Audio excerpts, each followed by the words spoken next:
Hello everybody. काल आपण मागच्या लेक्चरमध्ये मोमेंट ऑफ इनर्शिया अबाउट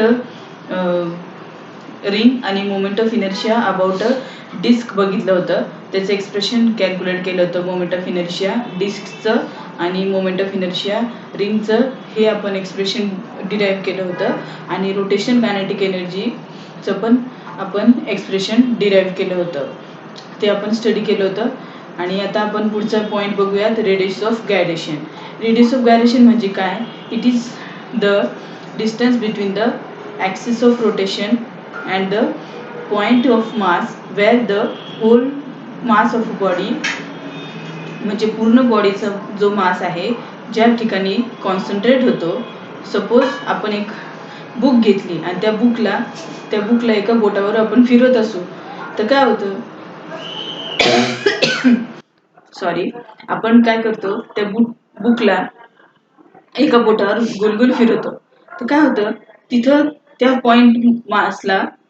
पॉइंटला पूर्ण बुकचं जे मास जे आहे कॉन्सन्ट्रेट होतं. म्हणून आपण आपलं बुक जे आहे ते एका बोटावर बॅलन्स होतं आणि ती बुक जी आहे गोल गोल फिरू शकते. बरोबर? म्हणजे काय होतं, त्या पॉइंटला मास कॉन्सन्ट्रेट होतं पूर्ण बॉडीचं. तर अशी बॉडी की ज्या बॉडीमध्ये असा पॉइंट ज्याची पूर्ण बॉडीचा जो मास आहे एका पॉइंटला कॉन्सन्ट्रेट होतो, तिथून ते ऍक्सिस ऑफ रोटेशन पर्यंतचं जे डिस्टन्स आहे त्याला आपण म्हणतो रेडियस ऑफ गायरेशन. कळलं? It is defined as the radius of gyration is defined as the distance between the axis of rotation and the point where the whole mass of a body is to be concentrated, and it is denoted by K. K ने आपण radius of gyration ला denote करतो. बरोबर? आणि K जे आहे ते कसं आपण K चे एक्सप्रेशन काय लिहितो आपण? K is equal to under root I upon M पण लिहू शकतो किंवा I is equal to MK square पण लिहू शकतो. कारण अंडर रूट जे आहे ते आपण ह्या साईडला घेतल्यावर ते आपण इकडे घेऊ शकतो. बरोबर? आता K is equal to under root आहे तर आपण अंडर रूट इकडे घेतलं तर काय होईल, ते K स्क्वेअर होईल. आणि आय ला जर आपण इकडे घेतलं आणि M ला इकडे पाठवलं तर काय होईल, I is equal to MK square. आणि ह्याचं युनिट काय आहे रेडियस ऑफ गायरेशनचं? मीटर आणि centimetre in SI and CGS unit respectively. Metre SI unit मध्ये आणि सेंटीमीटर जे युनिट आहे रेडियस ऑफ गायरेशनचं ते CGS युनिट मध्ये. बरोबर? आता आपण कन्सिडर जर केलं की if the particle of the body are distributed closer to the axis of rotation, then K is less. जर particle of the body are distributed, म्हणजे अशी पार्टिकल आहे त्याचं डिस्ट्रीब्युशन ऑफ मास जे आहे ते जर closer to the axis of rotation असेल तर ते तेव्हा आपल्याला रेडियस ऑफ गायरेशन आपलं लेस असेल. आणि if the particle are distributed away from the axis of rotation, तेव्हा आपल्याला K जे आहे ते मोर, त्याची व्हॅल्यू जी आहे ती मोर असते. कसं? उदाहरणार्थ आपण डोअरच बघूयात ना, जास्त लांब कशाला जायचं. आपण हिंजेसला सपोज आपण एक पॉइंट घेतला, हिंजेसला असलेला एक डोर घेऊयात आपण, आणि तो काय होतो, आपण फोर्स लावल्यावर पूर्णपणे असा रोटेट होतो आणि मग ते डोर ओपन होतं. मग आपण डोर ओपन झाल्यावर आपण जाऊ शकतो. बरोबर? तर आपलं जे हँडल आहे ते हिंजेसच्या एकदम लांब घेतलेले आहे, म्हणजेच मग आपल्याला रेडियस ऑफ गायरेशन K ची व्हॅल्यू अवे आहे ना. तर पॉइंट जो आपला आहे मास ऑफ डिस्ट्रीब्युशन जे आहे लांब आहे, हँडल आपलं एकदम हिंजेस पासून लांब आहे. तर ह्या केसमध्ये आपली K ची व्हॅल्यू किती असेल बरं? जास्त असेल का कमी असेल?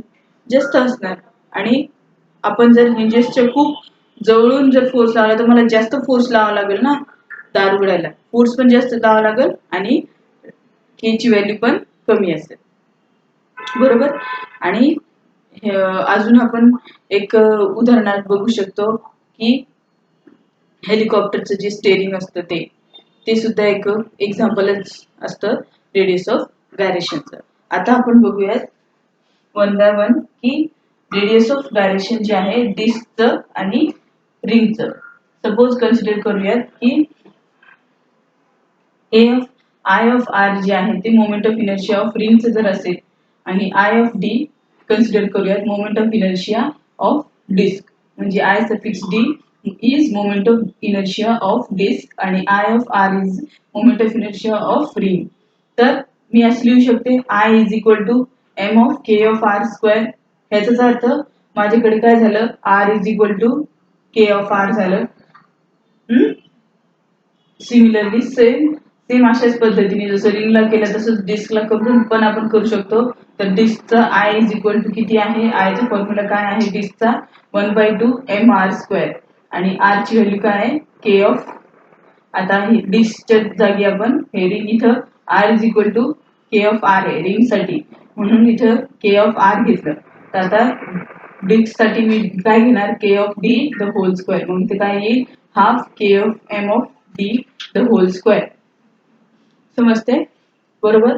आणि मग केडी ची व्हॅल्यू जर मी इकडे घेतली, केडी इकडे घेतलं आणि R upon under root of 2 √2 येईल इथे KD is equal to okay. आणि मग कन्क्लुजन काय येईल आपलं की रेडियस ऑफ गायरेशन जे आहे KD is less than K of R, म्हणजे रेडियस ऑफ रिंगचं जे आहे रिंगचं जे रेडियस ऑफ गायरेशन आहे ते जास्त आहे आणि रेडियस ऑफ गायरेशन जे आहे रेडियस ऑफ गायरेशन जे डिस्कचं जे आहे कमी आहे कंपॅरेटिव्हली रिंगच्या. म्हणून K of D is less than K of R. बरोबर. K of D is less than K of R, त्यासाठीच आपण इथे लिहिलेले आहे K of D is less than K of R. आपलं हे कन्क्लुजन आलेले. आपण पुन्हा एकदा डेफिनेशन वगैरे हे सगळं बघूयात आणि मग पुढच्या पॉइंटला जाऊयात. रेडियस ऑफ गायरेशन काय आहे. बरोबर. Radius of gyration it is defined as the distance between the axis of rotation and a point at which the whole mass of the body is supposed to be concentrated. बरोबर. मी आताच तुम्हाला explain केलं होतं आणि ही त्याची same तीच definition आहे and it is denoted by k and k is equal to under root of I upon m.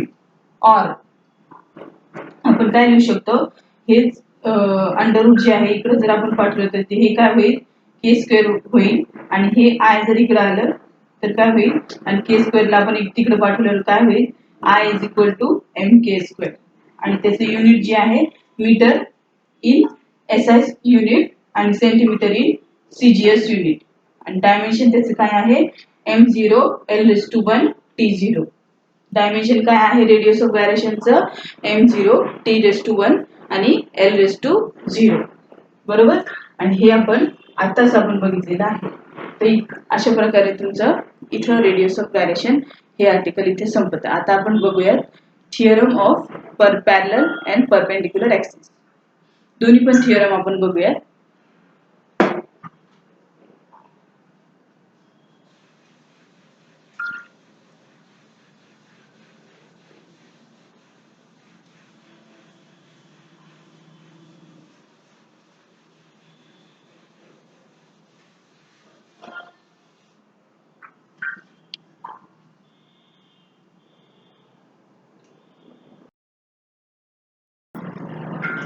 आताच आपण रेडियस ऑफ गायरेशन हे बघितलं. आता आपण थिअरम ऑफ पॅरलल ॲक्सिस आणि थिअरम ऑफ परपेंडिक्युलर ॲक्सिस हे दोन्ही बघणार आहोत.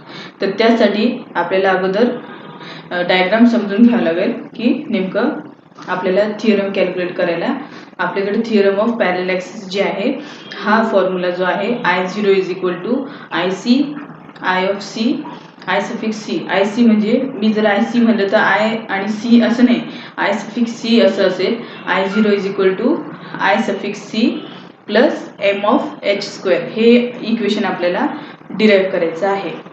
हे आहे parallel of theorem of parallel axis. हे आपल्याला न्यूमरिकल्समध्ये प्रत्येक वेळा आता आपल्याला त्याचं काम पडणार आहे. बरोबर. तर आता आपण बघूया, एक रिजिड बॉडी आहे. बरोबर. ही रिजिड बॉडी आहे एक. तर आता ह्या रिजिड बॉडीमध्ये आपल्याला काय दिसतंय की दोन पॅरलल ॲक्सिस आहेत. बरोबर. हे आहेत दोन पॅरलल ॲक्सिस आणि हा एक इंडिव्हिज्युअल मास आहे. बरोबर. हा आहे इंडिव्हिज्युअल पॉइंट मास आणि हा आहे एक दुसरा इंडिव्हिज्युअल पॉइंट मास. आणि हे जे आहे अँगल त्याचं, आपण इथून जर एक कन्स्ट्रक्शन जर केलं ह्या ॲक्सिसला. बरोबर. आणि हे दोन्ही ॲक्सिस जे आहेत ते पॅरलल ॲक्सिस आहेत. तर ह्याच पॅरलल ॲक्सिस थिअरमचा आपल्याला मोमेंट ऑफ इनर्शिया कॅल्क्युलेट करायचं आहे. इथून जर आपण कन्स्ट्रक्शन केलं आणि ह्या ॲक्सिसला जर आपण कन्स्ट्रक्ट केलं काय होईल, हा अँगल आहे तो 90 डिग्री होईल. आणि ह्या डबल पुन्हा ह्याच इंडिव्हिज्युअल पॉइंट मासपासून आपण नेक्स्ट ॲक्सिसला जिथं पॉइंट ओ आहे इथं जर एक कन्स्ट्रक्शन केलं तर आपल्याला हा ट्रायंगल मिळेल. कोणता? DNO आणि DON किंवा DNO म्हणू शकतो किंवा DON म्हणू शकतो. बरोबर. तर आता आपण एकेका ट्रायंगलचं मोमेंट ऑफ इनर्शिया कॅल्क्युलेट करूयात. अगोदर काय कन्सिडर करायचं आपल्याला? MOP is the axis passing through the point O. हे कन्सिडर करायचंय. So consider MOP. हा जो ॲक्सिस आहे तो असा रोटेट होतोय. हा जो ॲक्सिस आहे तो I0 आहे आणि हा जो ॲक्सिस आहे IC आहे. हे आर्टिकल सुद्धा खूप इम्पॉर्टंट आहे तुमच्या परीक्षेमध्ये. जर तुम्हाला विचारलं गेलं तर डायग्रामवर बेसिसच व्यवस्थित सगळं तुम्ही जर समजा डायग्राम व्यवस्थित नाही काढली आणि सगळं डिराईव्ह करून सगळं त्याचं डेरिवेशन लिहिलं, कोणते पॉइंट्स आहेत, MOP is passing through the point O and ACB is passing through the point C and H is the distance between the O and C and D and N are the individual point masses and I of C is the moment of inertia through point C and IO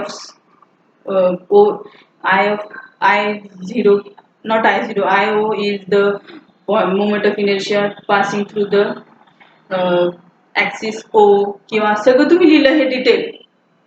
असं म्हणायचं मला की शॉर्टमध्ये हेच म्हणायचं मला की तुम्ही सगळं व्यवस्थित लिहिलं. एक ना एक आर्टिकल पण तुम्ही एक पण ओळ तुम्ही सोडली नाही, व्यवस्थित तुम्ही लिहिलं आणि डेरिवेशन पण त्याचं स्टेप बाय स्टेप केलं, इंटिग्रेशन केलं आणि पायथागोरस थिअरम तुम्ही अप्लाय करून त्याचं इक्वेशन व्यवस्थित डिराईव्ह केलं. पण जर तुम्ही डायग्रामच व्यवस्थित नाही काढली तर तुम्हाला मार्क्स पडणार नाहीत. हे थेरोटिकल मध्ये जर आलं तर. किंवा हा फॉर्म्युला तुम्हाला लक्षात घ्यायचा आहे की IO is equal to IC plus MH². हे आपल्याला डिराईव्ह करायचं आहे. बरोबर. म्हणून डायग्राम समजणं अगोदर गरजेचं आहे. समजलं तर बरोबर आपल्याला लक्षात राहतं. बरोबर. आपल्याला कोणत्याच ठिकाणी कुठेच असं रट्टा मारायचं नाहीये. रट्टा मारलेला कधीच आपल्याला परीक्षेच्या वेळेस लक्षात राहत नाही. ओके. तर आपण काय चाललं होतं आपलं MOP. लक्षात येते? ही दिसते तुम्हाला axis. MOP is the axis passing through the point O. हे बघा इथे लिहिलेले MOP is the axis passing through the point O. बरोबर. Next ACB is the axis passing through point C. तर ACB is the axis passing through the point C. Okay, and H be the distance between the point O and C, and H be the distance. हाय बघा इथे H be the distance between point C and O. हा point आहे. दिसतंय सगळ्यांना? आता हा diagram तुम्हाला समजण्याचं फार गरज आहे. इथं व्यवस्थित समजून घ्या. H be the distance between the point C and O. आपण स्टेप बाय स्टेप जाऊयात. आता I of C be the moment of inertia of axis going through point C. I of C is the moment of inertia. M of I म्हणजे suffix its short form आहे moment of inertia of axis. I of C is the moment of inertia of the axis going through point C, and I0 no, IO is the moment of inertia of the axis going through point O. IO be the moment of inertia of axis going from point O, and D मी आता सांगितलं D and N be the individual point masses. D and N be the individual point masses. आता ह्या diagram पूर्ण diagram मध्ये असं कोणती term आहे की नाही समजली आपल्याला. हे डी एन एन जी आहे ही जी आहे ती रिजिड बॉडी आहे, त्याला कोणताच कुठला शेप आणि साईज नसते, कुठं कधी असं असतं तर कधी असं असतं, हे तुम्ही तुमच्या मनाने ड्रॉ करू शकता. मग नंतर दोन इंडिव्हिज्युअल पॉइंट्स घ्यायचे आणि दोन पॅरलल ॲक्सिस घ्यायचे आणि एक पॉइंट घ्यायचा सी इथे आणि इथं ए सी बी जो आहे तो पॉइंट ए सी बी जे आहे axis passing through point C हे लिहायचं. एम ओ पी जे आहे ते axis passing through point O हे लिहायचं अगोदर, आणि मग secondly IO is the moment of inertia. IO is the moment of inertia of the axis going through which point O, and IC is the moment of inertia of the axis going from which point C. हे लिहून घ्यायचं आणि राहायचं H be the distance between the C and distance between the C and O. हे झालं H. बरोबर. राहिलं मग आता D and N. D N N काय आहे? D N N B the individual point masses. आता इथे आपण स्टार्ट करूया इक्वेशन डिराइव्ह करायला. आता आय सी माझ्याकडे काय आहे? I of C is equal to D C square into D M म्हणजे स्मॉल मास. बरोबर. ह्याला इक्वेशन नंबर 1 देऊया. D C square I C is equal to D C into D M equation number 1, आणि I O is equal to D O मोठा triangle. बरोबर. ह्या छोट्या ट्रायंगलचा diagonal मी घेतला अगोदर, त्याला डी सी. बरोबर. छोट्या ट्रायंगलचा घेतला आय सी साठी. I C is equal to moment of inertia I C is equal to D छोट्या ट्रायंगलचं diagonal D C square D M, त्याला इक्वेशन नंबर 1 दिलं. आणि नेक्स्ट मोठं ट्रायंगल कोणता? D O N. त्याचं डायगोनल काय आहे? D O, that is integration over D O the whole square D M. हे माझं इक्वेशन नंबर 2 झालं.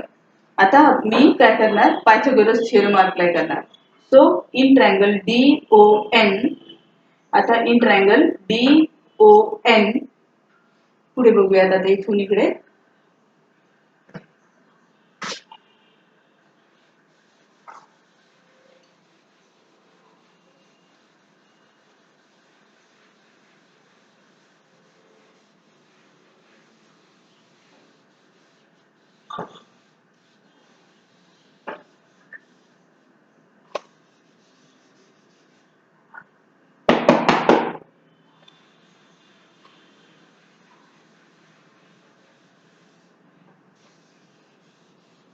In triangle D O N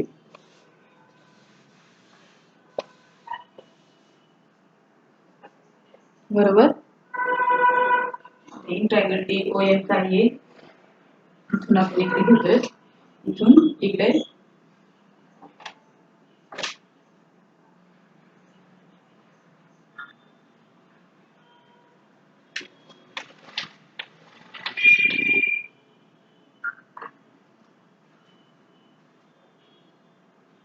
D O N काय घेऊ शकतो आपण? D O N in triangle D O N Pythagoras theorem नुसार काय येईल? D N square plus N O square. तर इंटिग्रेशन ओव्हर डी ओ च्या जागी मी काय घेऊ शकते? Integration over D N square D n square plus dn square plus n o square. Pythagoras theorem नुसार. आता सपोज हा डायगोनल आहे तर आपण काय करतो, सपोज हा डायगोनल आहे तर आपण काय करतो, this square is equal to this square is equal to this square, okay, plus this side. तसंच आपण केलेलं इथं हा आपला डी ओ आहे, हा डी ओ, इथं हे बघा डी ओ स्क्वेअर घेतलेलं आहे integration over D O square. आणि सपोज आपला माझा पॉइंट इथे एन आहे, मोठा ट्रायंगल बरं का. आणि मग त्यानंतर डी एन स्क्वेअर इथे मी घेतला प्लस एन ओ स्क्वेअर इथे आपण हे घेतलं.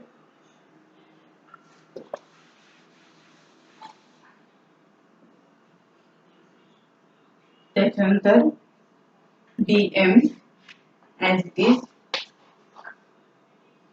आता आपण काय करणार आहोत, याला एन ओ स्क्वेअरला A plus B the whole square apply करणार आहोत आणि D N square as it is ठेवणार आहोत. Integration over D N square as it is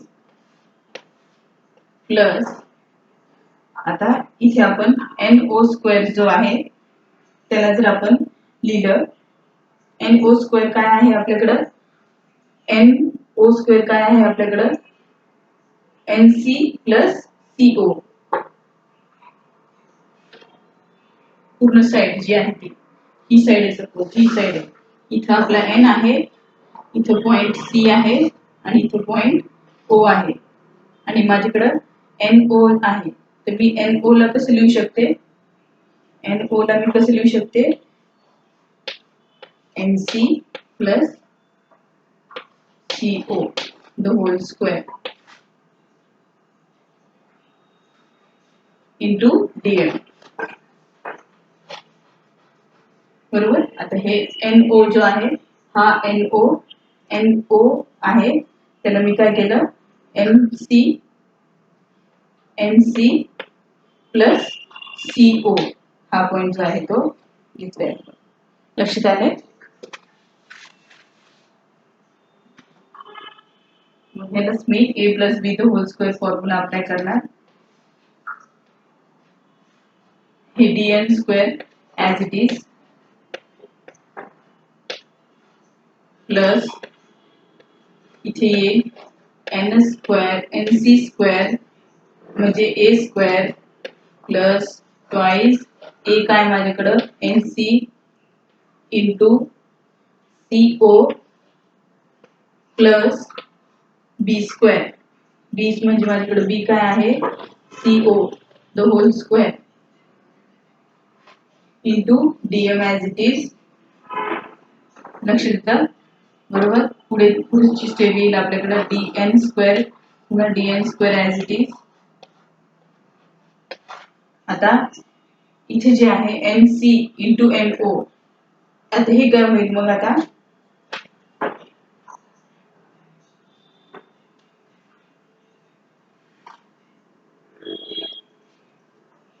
C ओ काय आहे आपल्याकडं एच आहे, तर आपण जिथे जिथे सी ओ जे आहे तिथे तिथे आपण एच टाकू शकतो. बरोबर. आता आपण त्या व्हॅल्यू पुट करूया.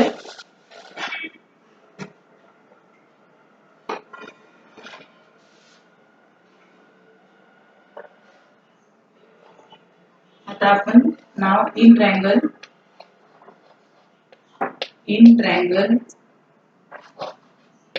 डी एन सी म्हणजे छोटा ट्रायंगल आपला हा, in triangle D N C हा ट्रायंगल इतका डी एन सी. बरोबर. लक्षात आलं. D N C in triangle D N C D C square is equal to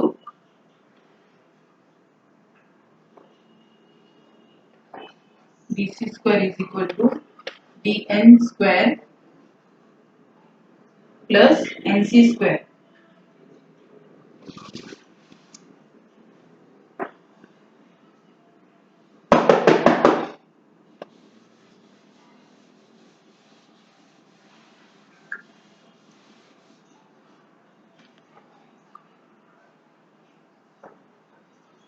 dc square is equal to dn square plus nc square in triangle DNC हा triangle consider करूयात आपण हा इतका triangle बरोबर. आता तिथे काय लिहू शकतो आपण DC square is equal to DN square plus NC square बरोबर. दुसरी गोष्ट and CO is equal to H and CO is equal to H बरोबर. तर त्यानुसार आता आपल्याकडे काय व्हॅल्यू येईल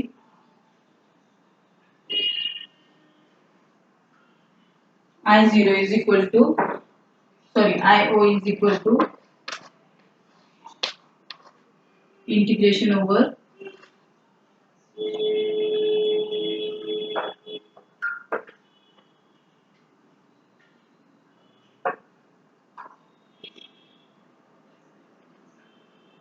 DC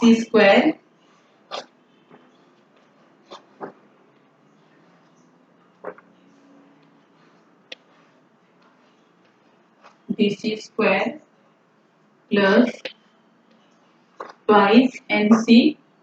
आता इथे DN स्क्वेअर च्या जागी मी काय केलं हे DN स्क्वेअर होतं आणि हे NC स्क्वेअर होतं तर त्या जागी मी DC स्क्वेअर घेतलं. आता हे twice NC as it is हे twice NC as it is into CO म्हणजे हा CO काय आहे H तर मी CO ची जागी आता हे CO ची जागी into H घेणार म्हणजे पुन्हा CO स्क्वेअर आहे plus H square into DM as it is.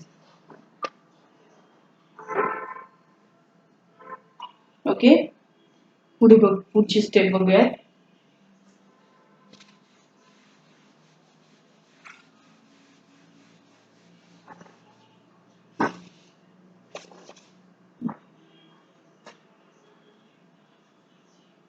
आता इंटिग्रेशन करूयात आपण which is equal to integration over DC square DM. अगोदर स्टार्टिंग पासून आपल्याला DM हे आपल्या ब्रॅकेटच्या बाहेरच होतं. आता आपल्याला या ब्रॅकेट मध्ये इथं DM घ्यायचं ह्याला पण इंटिग्रेट करायचं आहे आता सेपरेटली. आता DC स्क्वेअर into DM म्हणजे ह्याला मला वेगळ्याने इंटिग्रेट करायचंय प्लस ट्वाइस H मी इकडं बाजूला घेणार आणि NC ला इंटिग्रेट करणार twice H into integration over NC into DM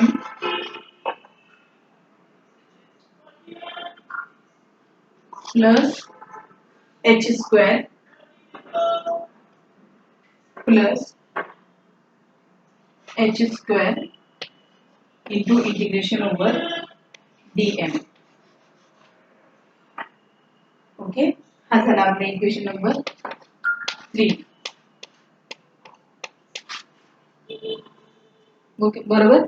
आता मी काय केलं इथं DM होतं आपल्या इथं काय केलं हे लक्षात आलं तुमच्या हे DC स्क्वेअर हा कन्सिडर केला हे इथपर्यंत आपण तुमच्या लक्षात आलं A plus B the whole square लावला DC square plus twice AB म्हणजे NCO plus CO square into DC आणि मग नंतर स्मॉल ट्रायंगल DNC घेतला आणि त्या DNC मध्ये आपण काय केलं पुन्हा पायथागोरस थेरम अप्लाय केला.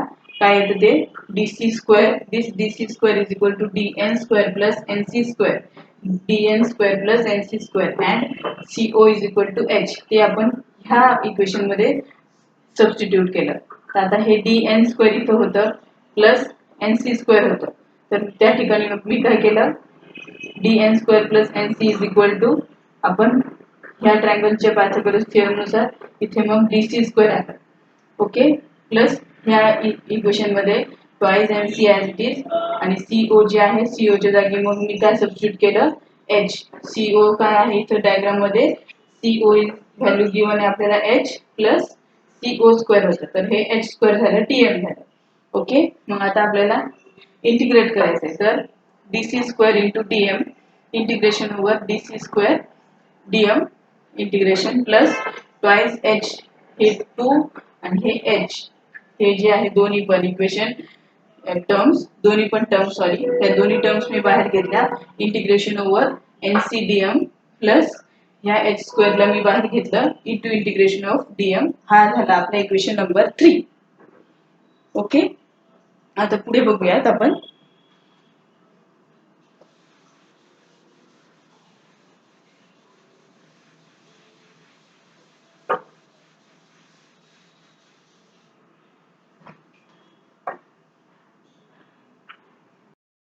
आता आपल्याकडे काय आलंय इक्वेशन नंबर 3 काय आलं आपल्याकडे हे इक्वेशन नंबर 3 आलं integration over DC square DM plus twice h NC DM plus h square बाहेर घेतलं मी इंटिग्रेशन ऑफ स्मॉल dm. बरोबर, हे सगळं स्मॉल m आहे, स्मॉल dm हे स्मॉल dm आहेत. ह्या इक्वेशन एक टर्मला ही एक टर्म दुसरी टर्म आणि तिसरी टर्मला स्मॉल dm आहे. बरोबर, आता आपण पूर्ण बॉडीचं जो आहे हा पूर्ण रिजिड बॉडीचं सेंटर काय आहे पॉइंट C.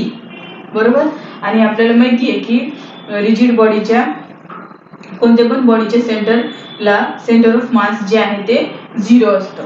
बरोबर, म्हणून इंटिग्रेशन ऑफ NC इथे इंटिग्रेशन ऑफ ओव्हर NCDM जे आहे ते 0 होईल. बरोबर, तर मग इथे 0 इंटू 2h पण ही टर्म मग 0 होईल. आणि इक्वेशन नंबर 1 पासून from equation number 1 integration of DC square sorry इथे स्क्वेअर राहिलं DC square integration over from equation number 1 आपण सगळ्यात सुरुवातीला आपण इक्वेशन नंबर 1 बघितलं होतं, त्यामध्ये integration of DC square DM is equal to IC होतं, हे IC. बरोबर, तर मग काय होईल इथे integration over DC square DM च्या जागी काय येईल IC येईल. मग इथं IC आलं, सपोज नाही आलेच तिथे IC सॉरी तिथं DC स्क्वेअर DM च्या जागी मग काय येईल इथे IC प्लस मग इथे इंटिग्रेशन ओव्हर DC DM मी आता सांगितलं n सेंटर पॉइंटला सेंटर ऑफ मास 0 असल्यामुळे ही टर्म जी आहे ती 0 झाली. प्लस मग काय राहिलं आता h स्क्वेअर राहिलं आणि मग इंटिग्रेशन ओव्हर DM जे आहे ते कॅपिटल M आहे. तर आपण त्यानुसार जर व्हॅल्यू सबस्टिट्यूट केलं तर काय भेटेल आपल्याला DC स्क्वेअर काय होईल राहील आपल्याकडं IC I0 is equal to IC plus इथे ह्या term integration over DC DM ची टर्म 0 असल्यामुळे इथं इंटू ट्वाइस h केल्यावर ही पूर्ण टर्म जी येईल ती 0 येईल plus 0 plus h square as it is आणि मग DM जे small dm is equal to capital M आहे. मग आपल्याला मिळालं IC is equal to IO is equal to IC plus MH square. इथं आपलं इक्वेशन जे आहे थिअरम ऑफ पॅरलल ॲक्सिस हे इथं आपलं प्रूव्ह झालं. ओके, आता आपण थिअरम ऑफ परपेंडिक्युलर ॲक्सिस हे बघूया. आता आपण थिअरम ऑफ परपेंडिक्युलर ॲक्सिस बघणार आहोत. बरोबर, ह्याच्यामध्ये आपण 3 ॲक्सिस कन्सिडर केले आणि एक पॉइंट मास जो आहे इंडिव्हिज्युअल पॉइंट मास जो आहे तो आपण ह्या रिजिड बॉडीमध्ये कन्सिडर केला आहे. तो पॉइंट आहे पॉइंट P. बरोबर, इथं पॉइंट P जो आहे तो इंडिव्हिज्युअल पॉइंट मास आहे. त्यानंतर मग आपण काय केलं इथं पॉइंट सेंटर O पासून इथे कन्स्ट्रक्ट केली एक लाईन आणि मग ह्याला आपण एक x ला एक y ला आपण जॉईन केल्यावर काय होतं हा झाला मग पॅरलेलोग्राम. आणि पॅरलेलोग्राम म्हणजे काय पॅरलेलोग्राम मध्ये काय असतं हे जर x असेल तर मग हे पण x होईल, जर हे जर y असेल तर मग हे पण y होईल. मग त्यानुसार मग आपण काय लिहू शकतो की आणि हे जे झालं आपलं Ix ही झाली z ॲक्सिस, ही झाली y ॲक्सिस आणि ही झाली x ॲक्सिस, ही झाली y ॲक्सिस. x y आणि z अशा ह्या 3 ॲक्सिस झाल्या आणि ही जी ॲक्सिस आहे ती अशी असं त्याचं मोमेंट ऑफ इनर्शिया आहे असं रोटेट होतंय ते, आणि ही वाय ऍक्सिस आहे ती अशी रोटेट होतीये आणि ही एक्स ऍक्सिस आहे ती अशी रोटेट होतीये. बरोबर. तर आता आपल्याला काय करायचंय, consider Ix and Iy be the moment of inertia of axis passing through M and N. म्हणजे Ix जे आहे ते मोमेंट ऑफ इनर्शिया आहे passing through point M. Same आपण जसं पॅरलल थिअरम ऑफ ऍक्सिस मध्ये केलं, पॅरलल ऍक्सिस जे केलं तसंच त्यानुसार आता हे काय आपलं परपेंडिक्युलर ऍक्सिस थिअरम आहे. बरोबर.